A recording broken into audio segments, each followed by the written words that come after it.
ओम। स्वाति जी, आज भी कुछ लोग नए हैं जो पिछले 2 हफ्ते पहले नहीं थे। आप एक हफ्ता बीच में ब्रेक हो गया था, तो हाँ एक जी। छोटा सा इंट्रोडक्शन फिर एक बार दे देंगे जी। जैसे कि अंकल ने सबको ग्रुप में बताया है, तो हम एक कैंसर के बारे में हमने एक चर्चा शुरू करी है। और मेरा नाम डॉक्टर स्वाति है। तो कैंसर के नाम से हम सबको ही डर लगता है। चाहे हमारे अपने कंट्री में हो या विदेश में हो, चाहे जितना भी प्रोग्रेस हो चुका हो, पर कैंसर एक ऐसा शब्द है कि जब भी किसी को पता चलता है तो हम काम जाते हैं। तो मैं एक डॉक्टर के उससे ये कहना चाहूंगी कि हमें, क्योंकि मैं डॉक्टर हूँ इसलिए नहीं मैं कह रही हूँ, पर मैंने खुद भी अपने फैमिली में देखा है। ऐसा नहीं है कि कोई भी चीज हो नहीं सकती है, इसका इलाज नहीं है। हर चीज का इलाज है। और हमारे विल पावर पर, और हम क्या खा रहे हैं, कैसा सोच रहे हैं, क्या पी रहे हैं, उस पे बहुत सारा हमारा सिस्टम डिपेंड करता है। और बस मैं आगे जब अपना सेशन लेकर जाऊंगी, ये एक चीज मैं कहना चाहूंगी कि हमें इंतजार नहीं करना चाहिए कि बीमारी आएगी और फिर हम सोचेंगे। हमें उसकी प्रिपरेशन तो बहुत पहले से करनी चाहिए, और जितनी जल्दी हो सके। हमें ये नहीं सोचना चाहिए कि 40 साल, 50 साल या 60 साल के बाद देखेंगे, या 40, एक वक्त नहीं देना चाहिए कि जैसे हमारे जिंदगी जीना, हमें पैसा कमाना या रिश्तों को संभालना, उसके साथ ही है हमारी सेहत तो सबसे पहले आती है। क्योंकि अगर हमारी सेहत रहेगी तभी हम सब कुछ कर पाएंगे। इस चीज का मुझे बहुत पर्सनली भी बहुत ज्यादा अ, अनुभव है कि वो जो एक कहा जाता है ना, हेल्थ इज वेल्थ, वो एक बहुत ही जबरदस्त चीज है। उसके अलावा तो कैंसर भी एक ऐसी बीमारी है जिसके बारे में हम चर्चा कर रहे हैं, क्योंकि अ, पहले बीपी और शुगर ऐसा होता था कि रेयर है। अब तो वो बहुत ज्यादा, अब तो शायद ही कोई घर होगा जिसमें बीपी या शुगर का कोई पेशेंट नहीं होगा। कैंसर भी अब ऐसे ही है। और मैं एक किताब पढ़ रही हूँ जो शेयर तो त्यागी अंकल ने ही करी है, पर मेरा इंटरेस्ट था उसको पढ़ने का। तो उसमें एक साइकेट्रिस्ट है बेसिकली, जो रॉबर्ट राइट है। कल मैं उनकी बायोग्राफी वो भी पढ़ रही थी। वो बेसिकली टोरंटो यूनिवर्सिटी वॉशिंगटन से साइकेट्रिस्ट हैं, जिनकी फैमिली में उनकी वाइफ, उनके फादर तो हैं ही जो बहुत ज्यादा सफर हुए हैं। और उन्होंने अपनी वाइफ का ट्रीटमेंट, उन्होंने खुद देखा है कि कैसे नॉर्मल जो हमारा कन्वेंशनल ट्रीटमेंट होता है। मैंने अपने पिछले सेशन में ये बात करी थी कि जब कैंसर की बात आती है तो डॉक्टर हमें 3 ऑप्शंस देते हैं जो कन्वेंशनल हम बोलते हैं, या तो कीमो, या तो रेडियो, और या तो सर्जरी। पर तीनों ही ट्रीटमेंट ऐसे होते हैं जिनसे हम बाहर नहीं निकल सकते हैं। हमारा कैंसर सो कॉल्ड हम बोलें कि हाँ वहाँ का मर गया है, सेल्स मर गए हैं, पर वो उस दवाई को तो ना पता है कि कैंसर यहाँ है। दवाई को तो एक शरीर पता है जिसने ले लिया है। तो वो तो फिर पूरे पे इफेक्ट आएगा, जहाँ ज्यादा है वो भी कम होगा, और जहाँ नहीं है वो भी जल जाएगा। तो इसका सिंपल सा ये मैकेनिज्म होता है। तो उस किताब में बहुत सारे चैप्टर्स हैं। और उस किताब में जो मैं आज पहला चैप्टर थोड़ा सा बताना चाहूंगी। उसकी शुरुआत ये होती है कि अगर एक डॉक्टर एक पेशेंट को बोले कि जो कैंसर है वो ब्लड और टिश्यू डिटॉक्स, जिसे हम बोलते हैं क्लिनजिंग, हम अपनी बॉडी की काफी बारी इस हमारी कक्षा में भी बात हुई है कोलोन क्लिनजिंग की। तो अगर कोई डॉक्टर जिसको कैंसर हुआ है ये बोले कि जी ये इन चीजों से कैंसर ठीक हो सकता है, तो वो शायद विश्वास नहीं करेगा। तो बेसिकली जो ये ऑथर है रॉबर्ट राइट, जब ये किताब लिख रहे थे तो उन्होंने अपने सामने अपने फादर को देखा तड़पते हुए, जिनकी एक किडनी कैंसर से खराब हुई। फिर उनकी दूसरी किडनी भी कैंसर से खराब हुई। फिर वो दिन में लगभग 24 से 25 दवाइयां लेते थे, कॉन्स्टिपेशन से लेकर बीपी के लिए, क्योंकि एक के बाद एक चीज के लिए, फिर दूसरी चीज के लिए। तो जब उन्होंने ये देखा कि उनके फादर की डेथ हो गई थी, कि हर घर में बेसिकली ये जो किताब है ये अमेरिका में लिखी गई है। अमेरिकन में उस टाइम में हर घर में ये पेशेंट है, मतलब ऐसा है कि जैसे एक घर में फिर दूसरे घर में, क्योंकि वहाँ की डाइट पर अगर हम देखें कि खाली अमेरिकन डाइट नहीं, अब इंडियन डाइट भी वेस्टर्न से बहुत ज्यादा इन्फ्लुएंस्ड है। और सबसे बड़ा, मैं एक सेकंड का ब्रेक चाहूंगी। आवाज तो नहीं डिस्टर्ब हो रही है अंकल? नहीं नहीं, ठीक आ रही थी बेटा, कोई नहीं, आप ले लो ब्रेक। तो बेसिकली इसमें ये बताया गया कि जो अगर हम 20वीं सेंचुरी से पहले का टाइम ये देखें कि अब आज की डेट में कितने अडल्ट, कितने एवरेज हम अडल्ट होते हैं जो कि हम ऐसा खाना खाते हैं जो पेड़ों से तोड़, हम खुद तोड़ के खाते हैं, या हम खेतों में जाकर खुद सब्जियां तोड़ते हैं या फल लेते हैं, या कितनी ऐसे खेत होते हैं जिसमें हमें पेस्टिसाइड्स भी नहीं मिलते हैं। अगर हम ये भी सोचे कि हम खेत में जाकर ले लें, तो कितने ऐसे खेत होते हैं जहां पर पेस्टिसाइड्स नहीं होते।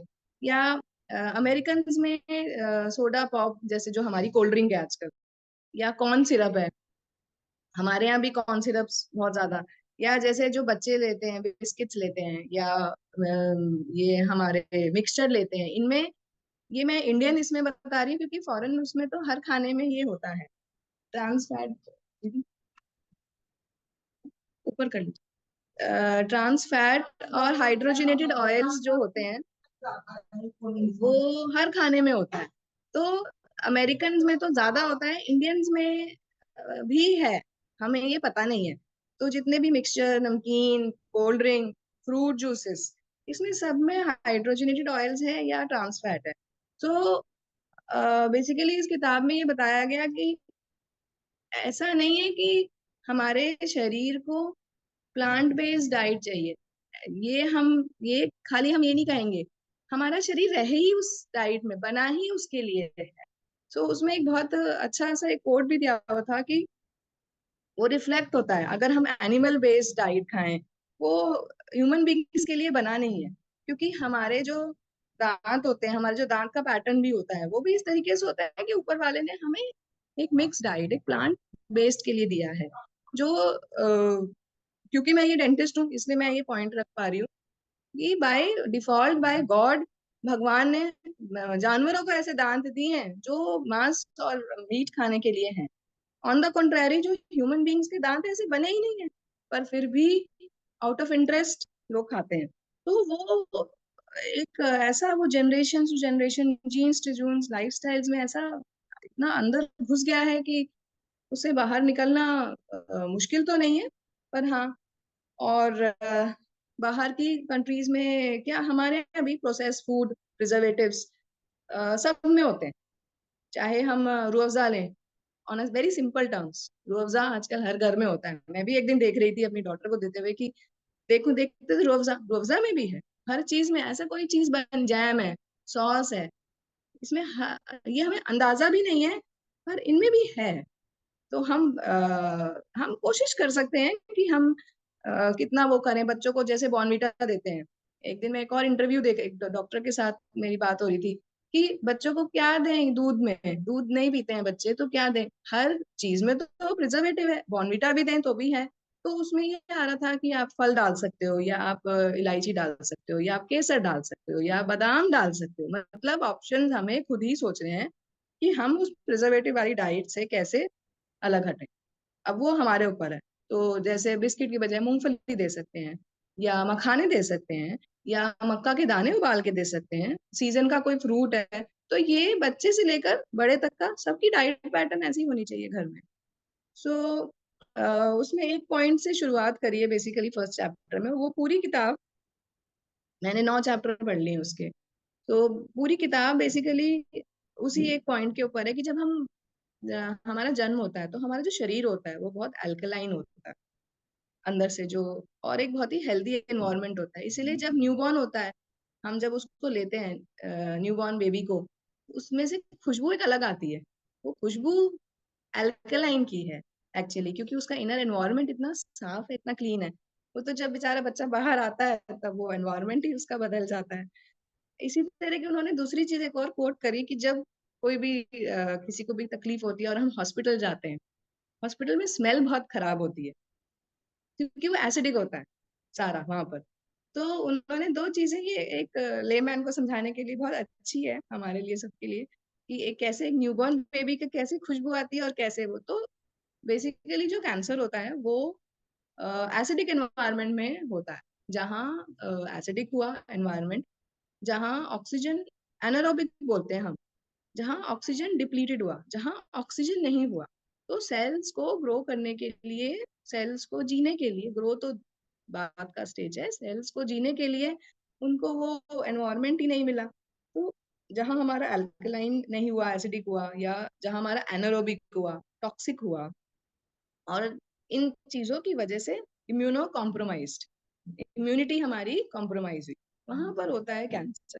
वहां पर एक्चुअली कोई भी बीमारी हो जाती है, बट कैंसर इन प्रिसाइजली बहुत अफेक्ट होता है। तो हमें सारे वो स्टेप लेने चाहिए जिनसे हमारा ऑक्सीजन लेवल बढ़े, सबसे बड़ा हमारा ये जो एसिडिक और अल्कलाइन का बैलेंस है ये मेंटेन।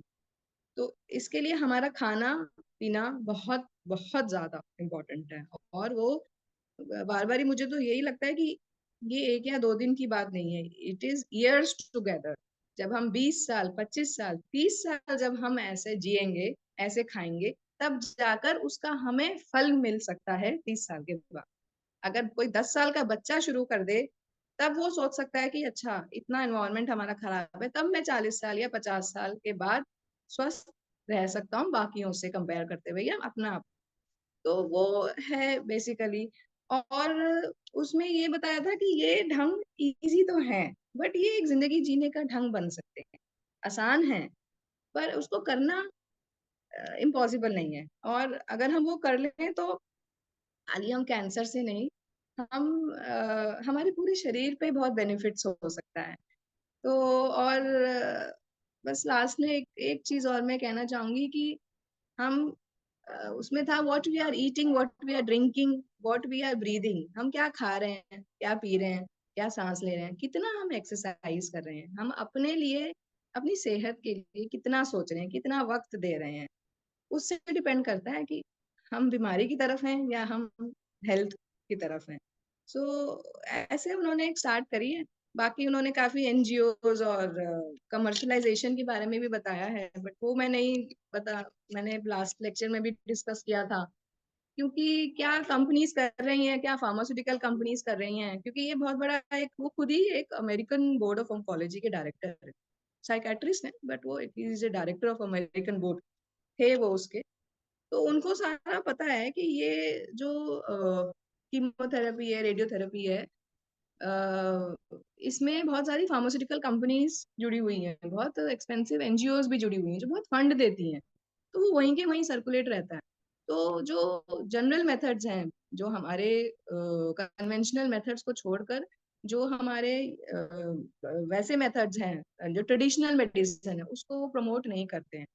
तो ये चीज पे उन्होंने भी इतना ज्यादा नहीं करा, बिकॉज ये नेगेटिव चीज होती है कि उसको क्या, बट उन्होंने ये चीज बताई कि हम कैसे ट्रेडिशनल से हम इससे निकल सकते हैं बाहर। बेसिकली उन्होंने एक पॉजिटिव नोट बताया है।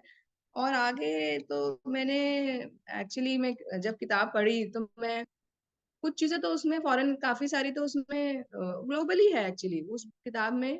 वर्ल्ड वाइड जितनी भी हमारे फूड्स हैं अवेलेबल, उसके बारे में बताया है उन्होंने। खाली इंडिया या इंडिया का तो नहीं, बट जो हमारे है, हमारे आसपास, हमारे रीच में है, वो हम कर सकते हैं उसमें। वो चीजें अच्छी लगी काफी। तो वो मैं और आगे के सेशंस में ले लूंगी, एक एक चीज। डाइट का बताया है, खाने का, कैसे अल्कलाइन, क्या क्या खाना, हमारा कौन कौन से फूड हमारे अल्कलाइन होते हैं, उस पे मुझे लगता है हम बहुत ध्यान दे सकते हैं। तो आपका यहीं तक रहेगा, किसी को कुछ अगर डिस्कस करना है तो प्लीज आइए। Thank you. जी, थैंक यू डॉक्टर स्वाति।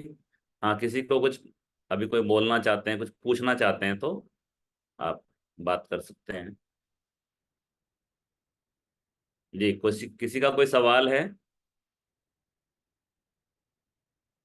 जी सुरेंद्र जी। जी नमस्कार डॉक्टर साहब। मैं ये पूछना चाहता हूँ कि अगर जैसे हमारे घर में तो पेशेंट है हमारी माँ, तो अब वो हम तो त्यागी जी के हिसाब से उसको फॉलो कर रहे हैं। इनको तो कीमोथेरेपी के लिए सजेस्ट किया है डॉक्टर साहब ने, और कीमो के लिए बिल्कुल इंटरेस्टेड नहीं है, और मैं भी नहीं हूँ। कि भाई जितने दिन भी लाइफ है उतने दिन मतलब ऐसे ही जिए, कीमो के बाद भी मरना है तो कीमो के बगैर क्यों ना मरे। और उसमें हमें ये तो पता चलेगा कि मतलब लाइफ कितनी है, कितना ये सरवाइव कर सकती हैं। और विल पावर तो इनकी अच्छी है, मतलब इनको उससे इतना भय नहीं है कि हमें कैंसर हो गया तो आयरा में क्या हो गया। तो उस हिसाब से ये अपने आप को मतलब उतना डरती नहीं है, और कीमो के लिए बिल्कुल तैयार ही नहीं है। डॉक्टर साहब तो नाराज, हमने 3 4 जगह डिस्कस किया है, यशोदा में या डॉक्टर मीनू वालिया का मैक्स में चल ही रहा था इनका। शांति मुकुंद में एक डॉक्टर मिली है मुझे, डॉक्टर ज्योति गुप्ता आनंद। उन्होंने तो कहा कि अभी ये जो ओरल ट्रीटमेंट चल रहा है पल्वेस और कैप्सूल है और फुलवेस्टेंट इंजेक्शन और जो बोन करके लगाती हैं वो महीने में एक बार, तो वो कह रही थी कि अभी 2 महीने इसी ट्रीटमेंट को चलाओ, उसके बाद पेट सीटी करके देखेंगे। अगर ऐसे ही चला तो ठीक है, नहीं तो फिर आगे सोचेंगे। तो मुझे भी लग रहा है कि त्यागी जी ने जो सजेस्ट किया है कि अल्कलाइन वाटर या डाइट का अपना थोड़ा सा चेंज करो, नारियल पानी जूस, और कहना चाहिए अल्कलाइन वाटर पियो। तो वो मैंने इनका स्टार्ट कर दिया, 1 सप्ताह लगभग होने वाला भी है। तो अब उससे देखते हैं कि एकदम तो रिजल्ट नहीं आते हैं, धीरे धीरे ही आते हैं। दवाई खाते हुए तो 5 साल हो गए इनको। तो अभी तक तो ये स्टेबल थी, अभी जस्ट स्टार्ट मतलब थोड़ा सा स्प्रेड हुआ है वो पेट सीटी के हिसाब से लंग्स में। और बाकी मतलब इससे क्या इफेक्ट होता है वो तो 1 2 महीने में पता पता चल जाएगा। और वैसे भी जो होगा तो वही जो ऊपर वाला करेगा, तो इसलिए इतना डरना तो चाहिए ही नहीं, और हमें अपने प्रयास करने चाहिए। जो जैसा आपने भी बताया कि कीमोथेरेपी या रेडियोथेरेपी, डॉक्टर तो वही सजेस्ट करेंगे, क्योंकि उनको तो हॉस्पिटल भी चलाना है, और उनका जो प्रोफेशन है उसके हिसाब से चलना। हम्म, जी। इन्होंने नमस्ते आंटी, प्राणायाम करना स्टार्ट करें थोड़ा।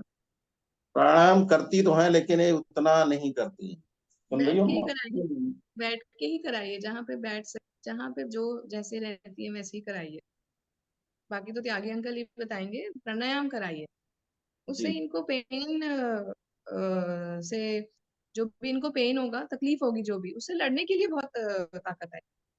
जी। हाँ वो ये कराइए। की एज भी 82 है, आपको कम लग रही है, ये लगती नहीं है, उतना बीमार भी नहीं लगती हैं। हाँ हाँ हाँ। 82 है ना सुरेंद्र जी? जी। हाँ 82 साल उनकी उम्र है, और वह ऐसे वो मतलब दबंग हैं, कोई ऐसी हल्की फुल्की नहीं है वो, मतलब हम्म, तैयार हैं लड़ाई के लिए बिल्कुल। तो आप करते रहिए प्राणायाम। देखिए क्या है कि ज्यादा कोई ऐसा नहीं, आप बैठ के ना साथ में थोड़ा करिएगा उनके।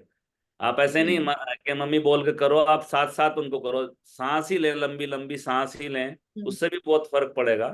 और बाकी जो ट्रीटमेंट चल रहा है आपका आयोनाइज वाटर का और जो बाकी जो डाइट का, वो आप साथ साथ करते रहिए तो इम्प्रूवमेंट तो होगा। देखिए जो ये पैटी स्कैन वगैरह भी होते हैं ना सुरेंद्र जी, ये भी जी। बॉडी बहुत ज्यादा डेंजरस है। मतलब तो एक पैटी स्कैन में ही शायद Technicians हजारों हजारों एक्सरे के बराबर रेज जाती हैं बॉडी के अंदर। जी डॉक्टर आप कुछ कह हम्म, रहे एक लिक्विड वगैरह कुछ मतलब इंजेक्ट करते हैं, उसके बाद पेट सीटी करते हैं। हैं जी।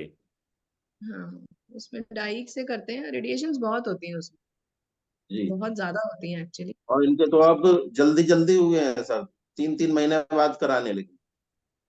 पहले तो 6 महीने बाद कराती थी, अब 3 3 महीने बाद कराती। मतलब इस बीमारी में क्या है कि कई बार ना इलाज से ज्यादा समस्या पैदा हो जाती है।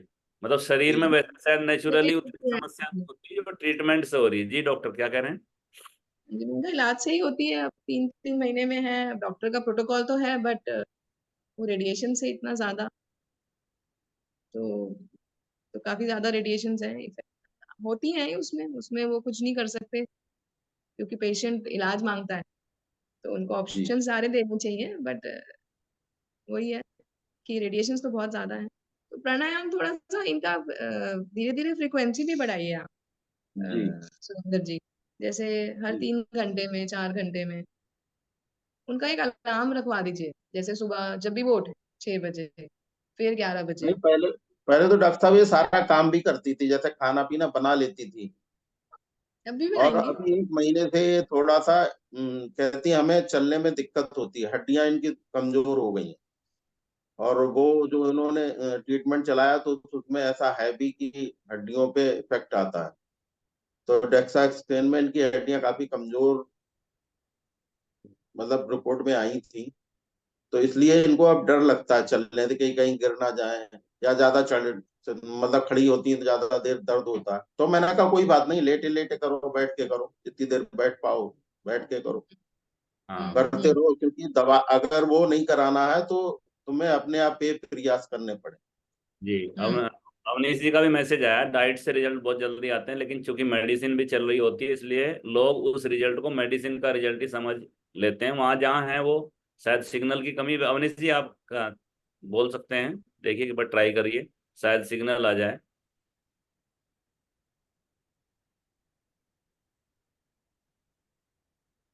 सर सिग्नल का इशू नहीं है, एक्चुअली यहाँ पर अखंड रामायण चल रही है तो आवाज डिस्टर्ब होगी आप लोगों की साइड में। हाँ थोड़ी सी डिस्टर्ब है, लेकिन फिर भी आप बोल सकते हैं जी। सर मैं ये कहना चाह रहा था कि एक्चुअली ये जो अभी डाइट के बारे में डॉक्टर साहब डिस्कशन कर रहे थे, बता रहे थे, उसके रिजल्ट मेडिसिन से भी ज्यादा जल्दी आते हैं। क्योंकि हमने तो कैंसर को मतलब 2.5 महीने में नेगेटिव रिजल्ट में भी आते हुए देखा है। जो भी अभी तक किसी भी कैंसर ट्रीटमेंट से 2.5 महीने में रिजल्ट नेगेटिव नहीं हुए आज तक भी, और अपने पास इसका ऑफिशियल रिकॉर्ड भी है। लेकिन क्योंकि क्या है कि अभी इस डाइट को हमारे देश में उतना कोई प्रमोट भी नहीं करता, और इसके ऊपर इतना फेथ भी नहीं है अभी फिलहाल। क्योंकि अभी हमें मेडिसिन डॉक्टर के ऊपर बहुत ज्यादा फेथ है, और वहां पे भी ट्रीटमेंट ठीक है, लेकिन उन ट्रीटमेंट में थोड़ी प्रॉब्लम तो है ही। तो मेरा सजेशन हमेशा रहता है कि ट्रीटमेंट को स्टॉप नहीं करना है, लेकिन उस पर डिपेंड नहीं रहना है, आपको जो फोकस है वो दूसरी तरफ चेंज करना है। जो अभी बता रहे थे कि अपने ट्रेडिशनल मेथड की तरफ फोकस करना है, और ट्रीटमेंट को भी चलने दीजिए धीरे धीरे। जी। भाई साहब, भाई साहब के घर में गांव में है तो अखंड रामायण चल रही है, तो वहां से उसकी भी आ रही थी आवाज। और भाई साहब इस पे अभी इनके साथ में ना काफी लोग ऐसे टच में रहे हैं, और एक लेडी का तो मैंने सर पिछली बार बताया भी था, जब कि वो ऐसे ही फिर पहले ट्रीटमेंट में थी तो नहीं, तो उसके बाद एकदम से रिकवर हो गई। तो भरोसा रखिए सुरेंद्र जी, और जितना जी जो कर हाँ सकते हैं उतना करते रहिए। सर मैं जो मेरा मतलब पहला जो मैं जब कांटेक्ट में आया था, जो पहले पेशेंट थे कैंसर के, वो एक लक था मेरा कि मुझे वो 4 फरवरी को ही मिले। 4 फरवरी को कैंसर डे होता है, और उनपे 16th डे में रिजल्ट आ गया था, 16वें दिन में। जबकि उन्होंने मतलब अपनी मेडिसिन मिनिमाइज कर दी थी, और हमने बोला था डाइट को बढ़ा दीजिए। तो 16वें दिन में उनका रिजल्ट आया, उनके हेयर फॉल स्टॉप हो गए, भूख लगनी शुरू हुई, वेट गेन होना स्टार्ट हुआ, और 1.5 मंथ के बाद में वो अपने आप को टोटली फुल्ली फिट महसूस करने लगे। और ये उनके वर्ड है, जो हमारे पहले पेशेंट थे, कि सर मुझे अपने अंदर कोई भी बीमारी का सिम्टम फील नहीं होता है। तो इस डाइट में बहुत ज्यादा पावर है, थोड़ी नहीं, कई गुना ज्यादा पावर है। हम उसको इमेजिन नहीं कर सकते, बस हमें फेस करना पड़ेगा। जी सर। जी भाई साहब, तो जैसा भाई साहब ने बोला, और डॉक्टर ने भी, स्वाति ने भी बताया अभी, कि हमें ये नहीं इंतजार नहीं करना कि हम बीमार पड़ेंगे तो हम उस रास्ते पे चलेंगे। एक ये बाकी के लिए मैसेज है, उस जी रास्ते में हम जो भी कर सकते हैं, जहां भी जो बेटर कर सकते हैं, क्योंकि वो एक दिन में नहीं होगा। देखिए बीमारी इकट्ठी होती है धीरे धीरे धीरे धीरे, वो सालों साल लगते हैं उसमें। क्योंकि बॉडी का क्या है कि बॉडी के अंदर जितने भी हमारे अंदर ऑर्गन्स हैं, वो एक एक पूरा फाइट करता है, जब तक कि वो 80% तक कोशिश करता है कि हाँ अभी भी चला लूं। हार्ट की दिक्कत होती है, लीवर खराब होता है, किडनी खराब होती है, जब वो हमें पता कब लगता है, जब वो 80% खराब हो जाता है। और वहां पर हमारे पास कोई रास्ता नहीं होता, फिर हम ये नहीं बोलेंगे कि अच्छा जी अब एल्कलाइन पानी पी लो या ये अब डाइट ले लो, क्योंकि कोई भी होगा तो दूसरा भी मतलब अड़ोस पड़ोस में, घर में, परिवार में भी पूछेंगे, अच्छा जी, वो पूछेंगे क्या कर रहे हो जी, हम तो डाइट चला रहे हैं, रॉ फूड अब कर रहे हैं। तो वो कहेगा बेवकूफ हो तुम, डॉक्टर को क्यों नहीं दिखा रहे। मतलब हमारा सामाजिक ताना बाना भी ऐसा है। बिल्कुल जो सामाजिक दबाव और सभी कहेंगे कि आप डॉक्टर को मतलब चैलेंज कर रहे हो, जो डॉक्टर इलाज कर रहा है अच्छे से अच्छा कर रहा है वही कह और रहा हूँ आप उसको नेग्लेक्ट कर रहे हो। कि मैं वही कह रहा हूँ कि हम ऐसी व्यवस्था के बीच में हैं कि वहां तब शायद हम चाहें तो भी ना कर पाए, क्योंकि कई जी बार हमारा ही अंदर से आवाज आएगा कि नहीं यार, हमें डॉक्टर को तो दिखाना ही चाहिए। तो हम ऐसी अवस्था आने ही क्यों दें, हमें इस पर विचार करना है। अभी हम अगले हफ्ते फिर सुनेंगे डॉक्टर स्वाति, अभी 1 बाय 1 चैप्टर बताते रहेंगे, तो हम इसमें अपनी नॉलेज को गेन करें और छोटी छोटी चीजें करें। जैसे अभी डॉक्टर ने बताया कि बॉर्नविटा दे रहे हैं, तो उसकी जगह आप बादाम दे दें, मखाने खा लें, तो वो चीजें छोटी छोटी हैं, उनको हम ऐड कर सकते हैं अपने लाइफ स्टाइल में। वो धीरे धीरे फिर रूटीन में आ जाती है। कोई भी चीज जब हम छोटी शुरू करते हैं लगता है बहुत टफ है, लेकिन उतना टफ होती नहीं है। जैसे कि सुबह क्लास में आना टफ है, लेकिन जब आप आने लगते हैं तो फिर वो इजी लग जाता है, वो रूटीन में आ जाता है। तो हर चीज को रूटीन में अपना धीरे धीरे हम जो कर सकते हैं हमें करना चाहिए। तो मेरी तरफ से इतना ही। और कोई किसी का कुछ प्रश्न है, कोई बोलना चाहते हैं तो बोल सकते हैं जी। प्रणाम बहन, रमा बहन प्रणाम। प्रणाम भाई साहब। जी।